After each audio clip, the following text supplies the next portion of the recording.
अब बात करेंगे श्रद्धा हत्याकांड की, जिसमें आज बड़े खुलासे हो सकते हैं। माना जा रहा है कि आज आरोपी आफताब पूनावाला का नार्को टेस्ट कराया जाएगा। 18 नवंबर को दिल्ली की साकेत कोर्ट ने निर्देश दिया था कि नार्को टेस्ट में आफताब अमीन पूनावाला से करीब 50 से ज्यादा सवाल पूछे जा सकते हैं। इस दौरान आफताब, उसके प्रोफेशनल करियर और श्रद्धा को लेकर सवाल किए जाएंगे। साकेत कोर्ट ने रोहिणी फॉरेंसिक साइंस लैब को 5 दिन के अंदर नार्कोटिक्स करने के आदेश दिए थे। अदालत ने यह भी आदेश दिया था कि आरोपी आफताब पर 3rd डिग्री का इस्तेमाल ना किया जाए। हालांकि जब भी किसी आरोपी का नार्को टेस्ट करवाया जाता है तब उसकी रजामंदी भी जरूरी होती है और इसी वजह से कोर्ट ने उसकी सहमति से संबंधित सवाल पूछा उससे। और दिल्ली पुलिस लगातार मामले की जांच में जुटी हुई है। इसी सिलसिले में 20 नवंबर को मुंबई के मीरा रोड इलाके में पुलिस पहुंची। सूत्रों ने बताया कि दिल्ली पुलिस और मणिकपुर पुलिस एक ऐसे व्यक्ति से पूछताछ कर रही है जिसने श्रद्धा के लिव इन पार्टनर आफताब अमीन पूनावाला को दिल्ली पहुंचने में मदद की थी। पुलिस लगातार मर्डर वेपन और श्रद्धा के सिर की तलाश में जुटी हुई है। दिल्ली पुलिस का कहना है कि आरोपी आफताब पुलिस को गुमराह करने और जांच को भटकाने की कोशिश कर रहा है। वो हत्या में इस्तेमाल किए गए वेपन की जानकारी नहीं दे रहा है। इस नार्को टेस्ट में ये भी उगलवाया जाएगा कि मर्डर वेपन आखिर कहां है और श्रद्धा के सिर के साथ क्या किया गया। तमाम इस तरह के सवाल आज इस नार्को टेस्ट में पूछने की संभावना है। अगर आज नार्को टेस्ट होता है तो कई बड़े खुलासे हो सकते हैं। आपको बता दें, लगभग 50 सवालों की एक फहरिस्त तैयार की गई है जो आफताब से पूछे जाएंगे और उम्मीद की जा रही है कि इन 50 सवालों के बाद काफी हद तक ये जो उलझनें अब भी बनी हुई हैं इस पूरी मर्डर मिस्ट्री में, वो सुलझती हुई नजर आएंगी। क्योंकि आफताब पूरी कोशिश कर रहा है कि जांच एजेंसियों को गुमराह कर दिया जाए। आफताब कई अलग अलग तरह के बयान देता आया है। शुरुआत में उसने शव के 35 टुकड़े करने की बात कही थी। उसके बाद उसने अपने बयान इस मामले में भी बदले थे कि उसने शव के कितने टुकड़े किए, कहाँ, कैसे उन टुकड़ों को फेंका। लेकिन उसके बाद एक एक कर मेहरौली के जंगल से शव के टुकड़े मिलने शुरू हुए, जिनके डीएनए के मिलान की बात हो रही थी। श्रद्धा के पिता के साथ डीएनए मिलाया जाएगा उन हड्डियों का और उन अवशेषों का जो मेहरौली के जंगलों से मिले हैं। इस बीच पुलिस के हाथ एक सीसीटीवी फुटेज भी लगी है जिसमें मेहरौली के जंगलों में जब वो शव के टुकड़े फेंकने जाया करता था उस वक्त का वो बताया जा रहा है वीडियो। 18 तारीख का वो वीडियो है जिसमें आरोपी आफताब 3 बार आता जाता नजर आ रहा है, जिसके चलते पुलिस को शक हुआ है। उसके पास एक बैग भी है। जांच एजेंसियों का अंदेशा है कि इसी बैग में भर के वो शव के टुकड़े ले जा रहा होगा। जो बचे हुए हिस्से होंगे शव के, उनको लेकर जा रहा होगा फेंकने के लिए। और आपको बता दें कि आरोपी आफताब ने बहुत ही शातिराना तरीके से इस गुनाह को छुपाने की कोशिश की थी, लेकिन आरोपी कितना भी शातिर क्यों ना हो, एक ना एक दिन उसके जुर्मों का हिसाब होता है। और यही इस मामले में भी हुआ। 5 महीने के बाद आरोपी के तमाम कारनामों का कच्चा चिट्ठा खुलता चला गया और इसी कड़ी में अब नार्को टेस्ट होने जा रहा है। आपको बता दें, आरोपी ने अपने अपराध को छुपाने के लिए लाख कोशिशें की। पहले उसने श्रद्धा का गला घोंटकर उसकी हत्या करी, उसके बाद उसके शव के 35 टुकड़े किए। बताया जा रहा है मई महीने में आफताब के फ्लैट का पानी का बिल भी बहुत ज्यादा आया था। अंदेशा जताया जा रहा है कि उसने बाथरूम में शव को रखकर शावर ऑन करके शव के टुकड़े किए थे ताकि आसानी से वो शव कट जाए और खून भी बह जाए पानी के साथ में। इसके अलावा घर को कई बार धोया गया था। जांच जो अधिकारी कर रहे हैं, जो एफएसएल के अधिकारी थे, उन्होंने भी मीडिया से बात करते हुए ये बताया कि घर जितना अमूमन होता है उससे ज्यादा हमें ये घर साफ मिला था। कई बार इस घर को धोया गया और यही वजह है कि इस घर में कहीं पर भी खून के धब्बे नहीं मिले हैं। खून के सैंपल्स किचन में कुछ जगहों से मिल पाए हैं, उन सैंपल्स को उठाकर जांच के लिए भेजा गया है। इसके अलावा जो जांच एजेंसियां हैं उन्होंने बताया कि घर को कई बार पानी से और कई बार केमिकल से धोया गया है ताकि खून के जो ट्रेसेस हैं उनको मिटाया जा सके। पूरी तरह से सबूतों को मिटाने की कोशिश की गई है। इस पूरे मामले में कई सवाल अब भी बने हुए हैं कि श्रद्धा का सर अब तक कहां है, वो नहीं मिल रहा है। श्रद्धा के शव के टुकड़े करने में जिस मिनी आरी का इस्तेमाल हुआ था वो वेपन कहां है, वो अभी तक नहीं मिल पा रहा है।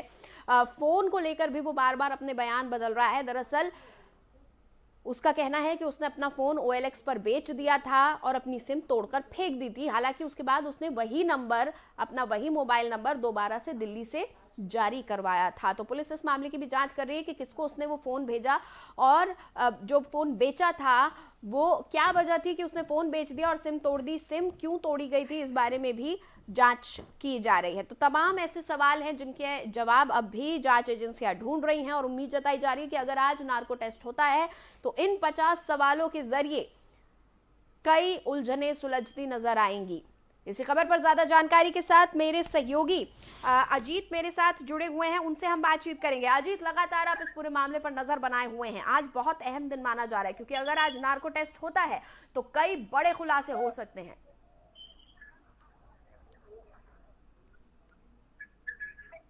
जी अजीत। अजीत, मेरी आवाज आ रही है आपको? जी जी नितिशा जी। जी अजीत, काफी अहम दिन आज का माना जाएगा। आप लगातार इस पूरे मामले पर नजर बनाए हुए हैं और आज ये अंदेशा है कि आज नार्को टेस्ट हो सकता है। बिल्कुल नितिशा, बताना चाहूंगा जिस तरीके से लगातार दिल्ली पुलिस इस मामले में जांच अभियान की लगातार जारी है, वहीं आज संभावना जताई जा रही है कि आरोपी आफ्ताब का नार्को टेस्ट किया जा सकता है। बता दें कि जिस तरीके से दिल्ली पुलिस लगातार इस मामले में ये संभावना जता रही है कि आरोपी आफ्ताब दिल्ली पुलिस को गुमराह करने की कोशिश कर रहा है, तो इसको लेकर के दिल्ली पुलिस ने नार्को टेस्ट की मंजूरी ली थी, जिसमें साकेत कोर्ट ने नार्को टेस्ट के लिए मंजूरी दी थी, जिसके बाद ये संभावना जताई जा रही है कि आज रोहिणी के अम्बेडकर हॉस्पिटल में नार्को टेस्ट के लिए आरोपी आफ्ताब को लाया जा सकता है। अब ऐसे में कहीं ना कहीं आज दिल्ली पुलिस को एक अहम दिन भी माना जा सकता है।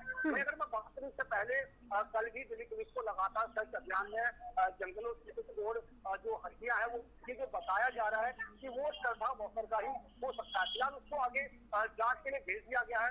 अब ऐसे में आज नार्को टेस्ट होता है तो उसके बाद दिल्ली पुलिस के बीच क्या नए खुलासे होंगे जो सामने आते हैं, ये फिलहाल देखने वाली बात होगी। अजीत, तमाम तरीके के सवाल अब भी बने हुए हैं। उसने जो आरोपी है आफ्ताब, उसने कहा कि मैंने अपना फोन OLX पर बेच दिया और सिम कार्ड तोड़ दिया था। पुलिस इस मामले की भी जांच कर रही है कि अगर उसी नंबर को उसने दोबारा जारी करवाया तो फिर सिम कार्ड क्यों तोड़ा था, क्या था उस सिम कार्ड में ऐसा। तमाम ऐसे सवाल बने हुए हैं। क्या लग रहा है, क्या कुछ ब्रेक थ्रू फिलहाल अभी तक मिला है इसके आगे, या फिर अब जो कुछ भी है सब नार्को टेस्ट पर निर्भर कर रहा है? बिल्कुल नितिशा, जिस तरीके से आरोपी आफ्ताब बार बार कई बार बयान बदल रहा है, तो अब दिल्ली पुलिस की जो सारी उम्मीदें हैं वो नार्को टेस्ट पर ही आकर के टिकी हुई है। अब नार्को टेस्ट होने के बाद ही दिल्ली पुलिस इस मामले में आगे जांच में बढ़ पाएगी। लेकिन अगर वही बात करें तो उससे पहले जो श्रद्धा के जो बचे हुए शब्द जो टुकड़े हैं उसके लिए जरूर तलाशी अभियान जारी है। वहीं दिल्ली पुलिस की अलग अलग जो टीम बनाई गई है वो उत्तराखंड या बात करूं या हिमाचल, महाराष्ट्र, अन्य जगहों पर जहाँ आरोपी आफ्ताब और श्रद्धा के संपर्क हो सकते हैं, उन तमाम जगहों पर दिल्ली पुलिस की अलग अलग टीम लगाई गई है। अजीत, पुलिस ने श्रद्धा के 2 दोस्तों से भी पूछताछ की थी, उसमें क्या कुछ सामने आया है, क्या जानकारी है? बिल्कुल, जिस तरीके से श्रद्धा के दोस्तों से भी पूछताछ की जा रही है, क्योंकि इससे पहले एक और बड़ा खुलासा सामने आया था जिसमें श्रद्धा के दोस्त ने ये जाहिर किया था कि उसकी बात श्रद्धा से जुलाई में हुई थी, जबकि आरोपी आफ्ताब का कहना कि वो 18 मई को श्रद्धा की हत्या की गई। तो ऐसे में सबसे बड़ी बात 1 मई में श्रद्धा की हत्या कर दी गई, तो जुलाई में उसकी बात किससे हो रही थी। तो ये तमाम जो सवालात हैं वो सारे के सारे जो संभावना जताई जा रही है आरोपी आफ्ताब के नार्को टेस्ट के बाद ही खुलासा हो पाएगा। चलिए, बहुत बहुत शुक्रिया अजीत इस पूरी बातचीत के लिए, आप नजर बनाए रखिएगा।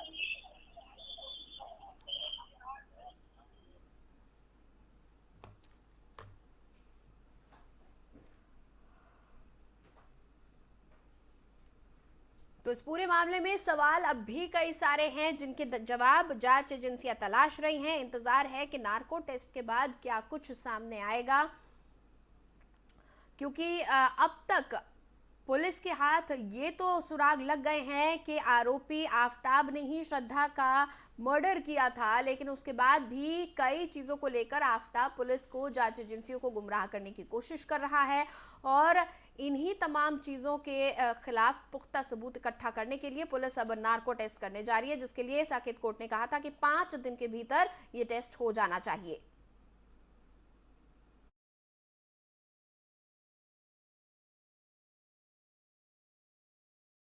आगे बढ़ेंगे। अरविंद केजरीवाल के नेतृत्व वाली दिल्ली सरकार 2012 के गैंग रेप और हत्या मामले में 3 दोषियों को बरी करने के सुप्रीम कोर्ट के आदेश को चुनौती देगी। दिल्ली सरकार ने एलजी से अनुरोध किया था कि सरकार को सुप्रीम कोर्ट में एक समीक्षा याचिका दायर करने दी जाए, जिसको अब एलजी ने मंजूरी दे दी है। एलजी ने दिल्ली सरकार का प्रतिनिधित्व करने के लिए एलजी तुषार मेहता और एडीएल एसजी को नियुक्त करने को भी मंजूरी दे दी है। 7 नवंबर को सुप्रीम कोर्ट ने गैंग रेप हत्या के मामले में 3 दोषियों को रिहा कर दिया था। आपको बता दें कि बीजेपी सांसद अनिल बलूनी ने भी गुरुवार को 2012 के छावला गैंगरेप पीड़िता के माता-पिता के साथ दिल्ली में उपराज्यपाल वीके सक्सेना से मुलाकात की थी और उनसे मामले में समीक्षा याचिका दायर करने का अनुरोध किया था। बलूनी उत्तराखंड से राज्यसभा सांसद हैं, जहां से पीड़िता आई थी। उसके माता-पिता ने कहा था कि वो आरोपी के लिए मौत की सजा चाहते हैं।